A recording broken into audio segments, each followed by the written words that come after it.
फेर शहर बाजार एलियै बेटा टक टक बटिया आहे टाका है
अरे बजरंगी हाँ बाबा। अब चल रही है खसी के मांस काट के, अब नास के मांस काट के अब चल रही है बाबाजी की जानते। बाबाजी तो पुनीतपुर में छे हैं? हाँ बाबा। अब आनंदवन जंगल चल रही है मरी के गोश नाने ले। अरे अरे राम धरोखा बैठी के ओ सबके मजुरा लेत जैसा जिनकर चाकरी है वैसा उनको देते सिया बरी रामचंद्र शंकर जी उमा। अरे महावीर जी आप दोनों जीव चल जा रहा छे अरंधवन जंगल। आप देख लियो हमर लीला के।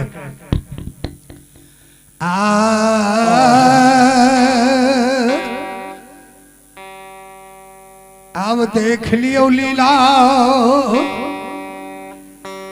महावीर जी छन पल में देख लेवे केना क्या के मनुष्य के काटे छे। हाँ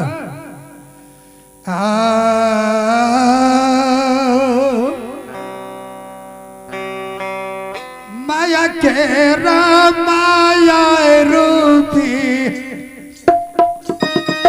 कालिदास दुलारुआ बाबा यापन माया कल कयो बीस उतार हो।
ऐ मारी कहे, ऐ मारी पर अमृत के वर्षा बरसेनाय छे और अजबैत लीला के लगाना छे। खा लल गाय के ऐ वन में जिला के 8 द्रव के घाटी निर्माण कर देवे। 8 द्रव के घाटी निर्माण के और लक्ष्मी धन के बछरू निर्वाण कह देवे कि जैना आब के कतिया चलते तैना लक्ष्मी धन उठ के तैयार भैलते अपना वन में चरते और घाटी सत्य के नाम बोलते और बछरू 3200 सुआ दूध पीते। आह महावीर जी, अरे हम ते आकाश पताल मित्र भुवन तीनों लोक के मालिक छियै। जकरा हम जन्म दै छियै ओकरा हम सारा भी निर्वाण करे छियै और मारियो के औकात छे तो जिलाबियो के औकात छे हमरा पास में। हमर नाम तो नौरंगिया गोसे छियै। हमर वर्णन नहीं छे कि हम कौन रूप में रहे छी, ये हमर वर्णन नहीं है। और दोनों गौरव के तो हम देखे ले नहीं चाहे छी, गौरव के तो हम भोजन करे छी रात दिन हो। और हमरा सामना में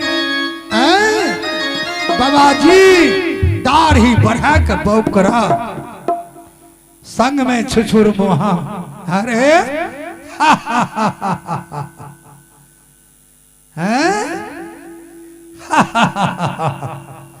गौरव ने तोड़ दी तो हमर नाम धर्मराज ने। महावीर जी दोनों जीव मलखल या रहल छे, निकट पहुंच गए है।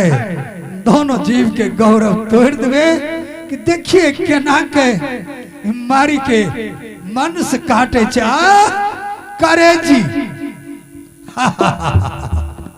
बाबा जी के वास्ते कलेजी कलेजी। अरे हम ते गौरव नहीं तोड़ दी दोनों के तो हमारे नाम धर्मराज ने।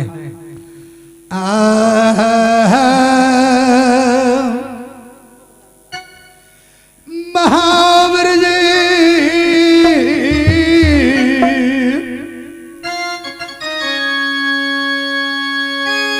आनंदवन जंगल में पवन के रूप में रहना छे। विलंब नहीं करना छे।